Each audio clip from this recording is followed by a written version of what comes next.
இன்றைக்கி நம்ம குழந்தைங்களுக்கு பிடிச்ச மாதிரி ரொம்ப ஒரு அருமையான ஈவினிங் ஸ்நாக்ஸ் ரெசிபி எப்படி செய்யலான்னு தான் பார்க்க போகிறோம். இதை பார்த்த உடனே மாவுலாம் பிசையணும்னு சொல்லிட்டு நீங்கள் பயப்படவே வேணாம். மாவுலாம் பிசையாமல் ரொம்ப சுலபமாக ரொம்ப குறைவான நேரத்திலே குழந்தைங்களுக்கு நீங்கள் செய்து கொடுக்கலாம். குழந்தைங்களும் அவ்வளோ விரும்பி சாப்பிடுவாங்க. இப்போ இதை எப்படி செய்யுதுன்னு பார்க்கலாம் வாங்க. வெல்கம் டு டுடே சமையல்.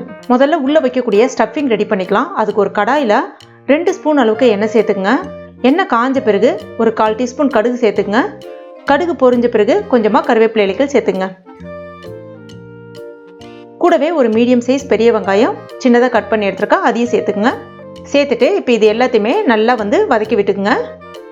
இப்போ வெங்காயம் கொஞ்சம் வதங்கி வந்த பிறகு இதில் கொஞ்சமாக குடைமிளகாய் கட் பண்ணிவிட்டு அதையும் சேர்த்துக்குங்க. சேர்த்துட்டு 1 நிமிஷத்துக்கு வதக்கி விட்டுங்க. இதில் 1 ஸ்பூன் அளவுக்கு இஞ்சி பூண்டு விழுது சேர்த்துக்குங்க. அதையும் 1 நிமிஷத்துக்கு நல்லா வதக்கி விட்டுங்க. இப்போ இது எல்லாமே நல்லா வதங்கி வந்த பிறகு மசாலா சேர்த்துக்கலாம். 1/4 டீஸ்பூன் மஞ்சள் பொடி, 1/4 டீஸ்பூன் கரம் மசாலா பொடி, 1/4 டீஸ்பூன் ஜீரகப்பொடி, 1/2 டீஸ்பூன் தனி மிளகாய் பொடி சேர்த்துக்குங்க. இது எல்லாத்தையுமே சேர்த்துட்டு அதனுடைய பச்சை ஸ்மெல் போகிற அளவுக்கு கொஞ்சம் வதக்கி விட்டுக்குங்க. இப்போ இது எல்லாமே நல்லா வதங்கி வந்த பிறகு 2 மீடியம் சைஸ் உருளைக்கிழங்கு அவிச்சிட்டு தோல் உரிச்சிட்டு எடுத்து வச்சுருக்கேன். நல்லா மசிச்சுட்டு எடுத்துருக்கேன். அதையும் இது கூட சேர்த்துட்டு கொஞ்சமாக இதில் உப்பு சேர்த்துக்குங்க. நல்லா ஒன்றோடு ஒன்று கலந்து வர அளவுக்கு கலந்து விட்டுக்குங்க. இப்போ பாருங்கள், எல்லாம் நல்லா ஒன்றோட ஒன்று நல்லா கலந்து வந்துடுச்சு. இதில் தண்ணிலாம் எதுவும் சேர்க்காதீங்க, இப்படியே இருக்கட்டும். அவ்வளோதான். இப்போ இது ரெடி ஆகிடுச்சு, அப்படியே இருக்கட்டும். அதுக்கு அடுத்து தான் நம்ம மேல் மாவு ரெடி பண்ணிக்கலாம். அதுக்கு ஒரு மிக்ஸி ஜாரில் 1 கப் அளவுக்கு ரவை சேர்த்துக்குங்க. கூடவே 1/4 கப் அளவுக்கு கோதுமை மாவு சேர்த்துக்குங்க.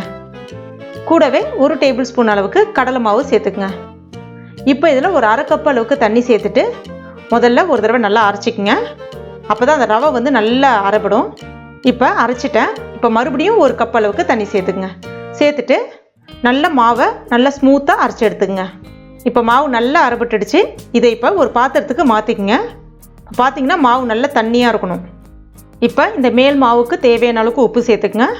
கூடவே ஒரு 1/4 டீஸ்பூனுக்கு குறைவாக மஞ்சள் பொடி, அதுக்கு அடுத்ததாக மிளகாய் வற்றல் இருக்கு இல்லையா, அதை மிக்சியில் பொடி பண்ணிவிட்டு கொஞ்சமாக எடுத்துருக்கேன். அதாவது சில்லி ஃப்ளேக்ஸு ஒரு 1/2 டீஸ்பூன் அளவுக்கு சேர்த்துக்குங்க.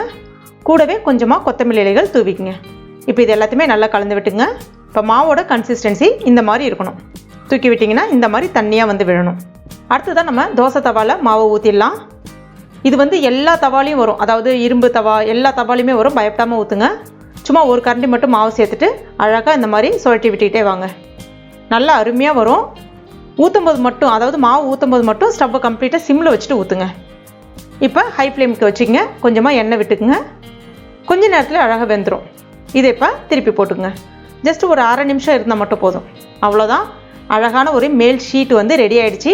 நீங்கள் மாவு பிசையாமல் உருட்டாமல் இந்த மாதிரி அழகாக நீங்கள் எல்லா ஷீட்டுமே ரெடி பண்ணிக்கலாம். இது ரொம்ப சுலபமாக வேலை முடிஞ்சிடும். இப்போ பார்த்தீங்கன்னா எல்லா ஷீட்டுமே நான் அந்த மாதிரி ரெடி பண்ணிட்டேன். இப்போ பாருங்கள் எந்த அளவுக்கு நல்லா தின்னாக இருக்குது பாருங்கள். இப்போ இதை நம்ம திருப்பி போட்டுக்கணும். அதாவது அந்த இதெல்லாம் பார்த்திங்கன்னா நல்லா கலர்ஃபுல்லாக இருக்கும் வெளியில் பார்க்கும்போது, அந்த கொத்தமல்லி இலைகள்லாம். அதனால் இப்படி திருப்பி போட்டுட்டு உள்ளே 1 ஸ்பூன் அளவுக்கு அந்த ஸ்டஃபிங்கை வச்சுக்கோங்க. வச்சுட்டு இப்படி ஒரு பக்கம் ஃபோல்ட் பண்ணிக்கோங்க. அதுக்கப்புறம் இப்படி மடித்து விட்டுக்குங்க. அப்புறமா இந்த பக்கம், அப்புறம் இந்த பக்கம் ஜஸ்ட் லைட்டாக ஒரு அழுத்தம் கொடுத்தா மட்டும் போதும். ரொம்ப அழுத்தி விடணும் அப்படிலாம் கிடையாது. அது தானாகவே நல்லா ஒட்டிக்கும். இப்போ இது மாதிரி ரெடி ஆகிடுச்சு பாருங்கள். இது நல்லா உங்களுக்கு ஒரு பேக்கெட் மாதிரி இருக்கும். இதே மாதிரி நீங்கள் எல்லாம் ரெடி பண்ணிக்கலாம். இந்த ஸ்டேஜ் வரைக்குமே இப்போ நீங்கள் ஃப்ரீயாக இருக்கும்போது வீட்டில் ரெடி பண்ணி வச்சுக்கிட்டீங்க அப்படின்னா பசங்க வந்த பிறகு நீங்கள் இதை அப்படியே எண்ணெயில் போட்டு பொரிச்சு கொடுத்துடலாம். ரொம்ப அருமையாக இருக்கும். இப்போ நான் ரொம்ப டீப் ஃப்ரை அப்படிலாம் பண்ணுறது கிடையாது. உங்களுக்கு இது 2 மெத்தடில் நீங்கள் பண்ணலாம். தோசை தவாவில் லைட்டாக எண்ணெய் விட்டு ஜஸ்ட் அப்படியே வச்சு கூட நீங்கள் எடுக்கலாம். இல்லைனா பார்த்தீங்கன்னா நான் கொஞ்சமாக எண்ணெய் சேர்த்துருக்கேன். அதாவது ரொம்ப டீப் ஃப்ரை இல்லாமல் கொஞ்சமாக எண்ணெய் சேர்த்துருக்கேன். இப்போ இதில் இது 2த்தையும் வச்சிடுறேன். ஸ்டவ்வை நல்லா ஹை ஃப்ளேம்லேயே வச்சுக்கலாம். ஒன்றும் பிரச்சனை கிடையாது. நல்லா அருமையாக மொறுமொறுன்னு சூப்பராக வெந்து வரும். இப்போ இதை இந்த பக்கம் திருப்பி போட்டுக்கலாம்.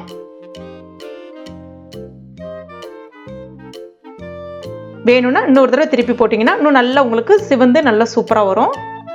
அவ்வளோதான். ரொம்ப அருமையாக ரொம்ப ஈஸியாக ரெடி ஆகிடுச்சு பாருங்கள். நல்ல மொறுமொறுன்னு சூப்பராக இருக்கும்.